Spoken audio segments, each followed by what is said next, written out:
Hi everyone, welcome back to my channel. My name is JJ and I am a suspense writer.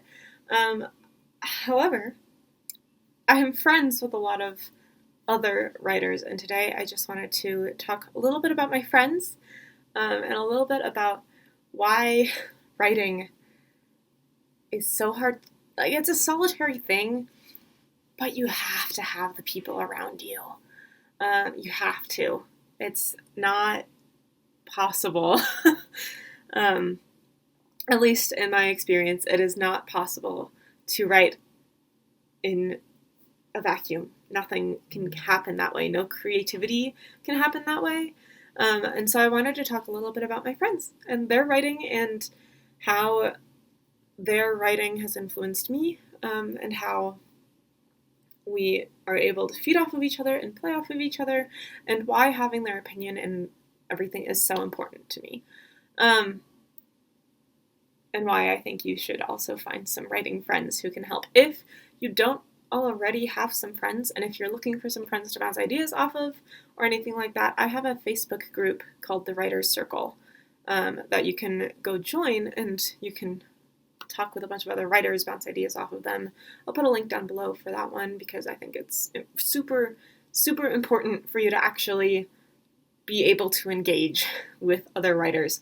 I'm active in that group. I am the admin. So if you have other questions that you actually specifically want me to answer, that's a great place to do that. But all that to say, let's talk about my friends. The first of my friends that I want to talk about, that you've already heard about many a time. Well, there's two of them I can mention in this particular instance, but I've held up this book before. You're familiar with Dear Hero.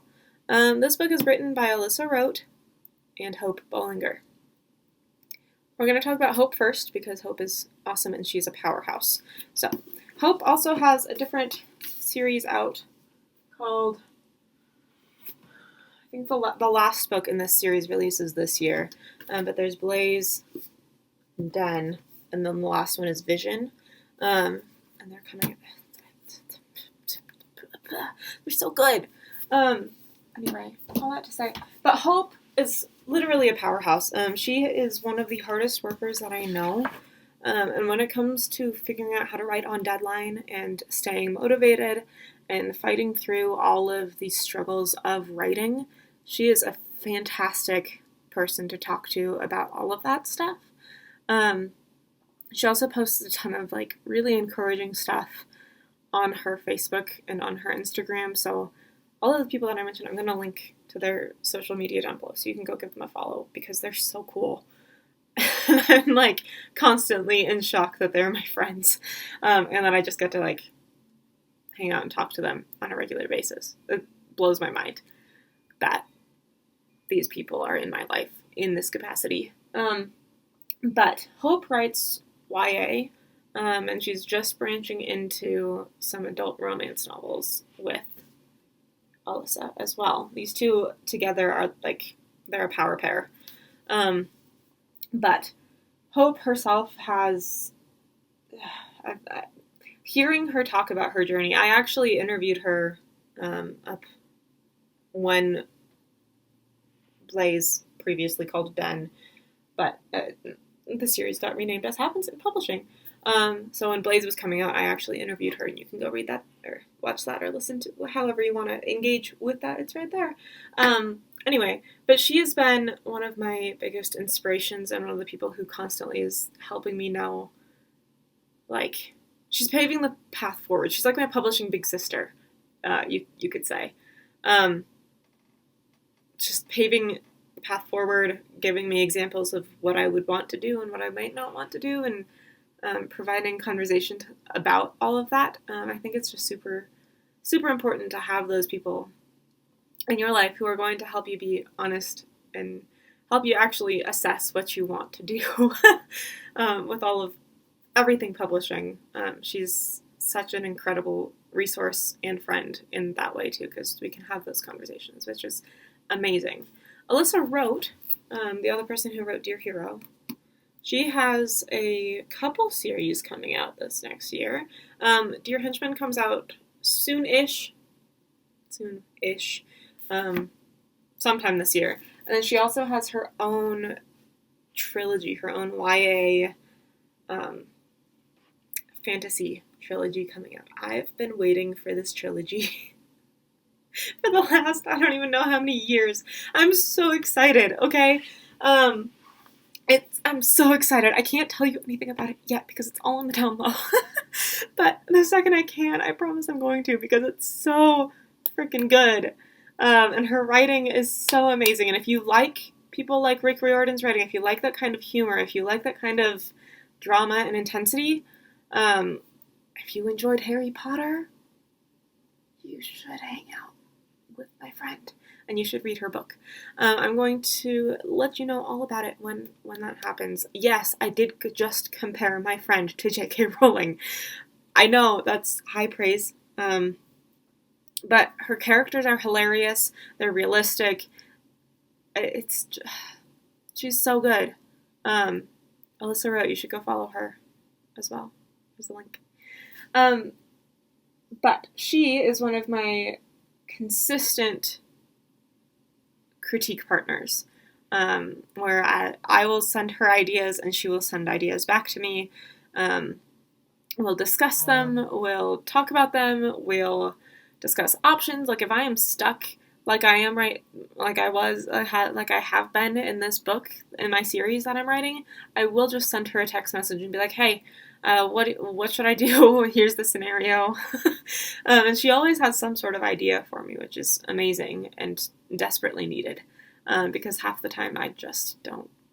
I'm tired or I'm stuck or whatever it is. But she has a way of helping me think it through differently.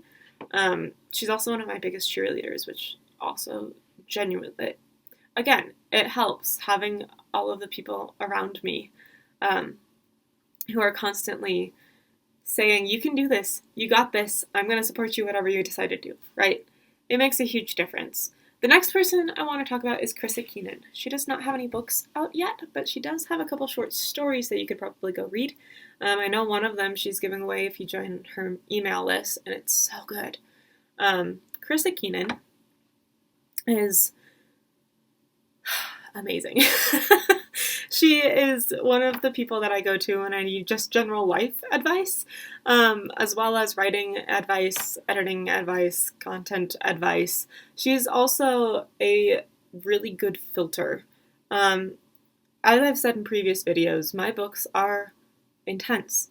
They're hard.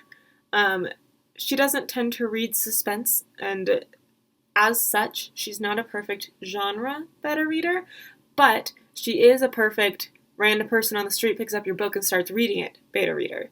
And she can reflect that experience back to me in ways that I can never experience myself. So she has a way of being like, hey, I don't know if this is normal, but this might be hard for some readers, or this might be too much for other readers, or if you're trying to make sure that you can reach all of these different people, you might want to consider changing this scene or this thing or whatever it is. And at the same time, she also has a way of just looking like on a sentence and structure, like content level. While she's reading my stuff, she can say, hey, this is redundant. You could use this sentence better by doing XYZ. Her feedback and her critique is so helpful for me. Because she just has such a good mind in her head. She's amazing, and I love her, and I appreciate everything she does. And like I said earlier, I cannot even comprehend the fact that these people are people that I get to talk to on a daily basis. Like, they're so cool. They're so cool. And all of them are writers, and so, I mean, the second that anybody else, when Chrysa eventually does have a book coming out, because I can't imagine that it won't ever happen, I promise you'll know, because I'm not going to shut up about it.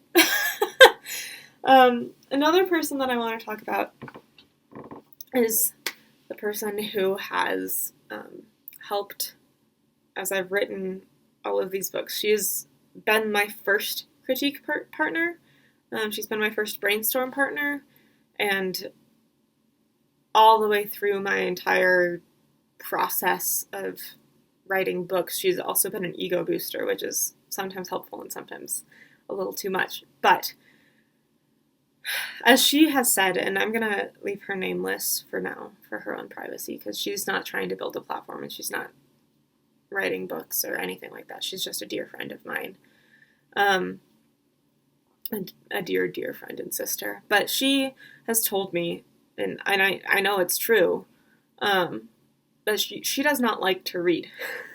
She is singular among the people that I hang out with, and that she doesn't enjoy books or reading. It's a lot of work, and she doesn't want to have to spend that much time while she's trying to relax. Just that much effort trying to actually imagine everything. But my writing consistently is one of the only, like, mine are the first books that were not for school or required reading that she's actually read all the way through. And that was when they weren't even polished, when there were rough drafts and young writing, and she's one of the reasons that I'm actually trying to write this series at all. And the reason that I keep going, because I send her each book and she reads it within a week, and she's like, I need the next one, go, come on, give it to me. And so because of her, these books actually exist and they're there, because they wouldn't exist without her. She's been so influential in the creation process and in my life and in making it all be what it is, right? And in helping me have the courage to do this. She's been incredible. So you all had to say, you can't write in a vacuum. Yes, you need solitude to actually get stuff done half the time, but writing is not an individual thing. Marketing is not an individual thing. And nothing about the creative process of writing a book or creating something else entirely like this, you cannot do it alone. You need all of the writers who have fed into you in the past. You need all of your favorite authors, and you need your friends. You need people who, even if they don't have an untrained eye, can tell you, hey, what you're doing here is amazing and you need to keep going. Because they may not be the critic, but they do represent the reader a lot of the time. And I'm just so grateful for my friends, so I wanted to talk about them a little bit. And if you are one of these people that I've mentioned in this video, thank you. Thank you so much for all of your support and what you're doing in my life and how you keep me going. It means a lot. Until next time, I'll see you then.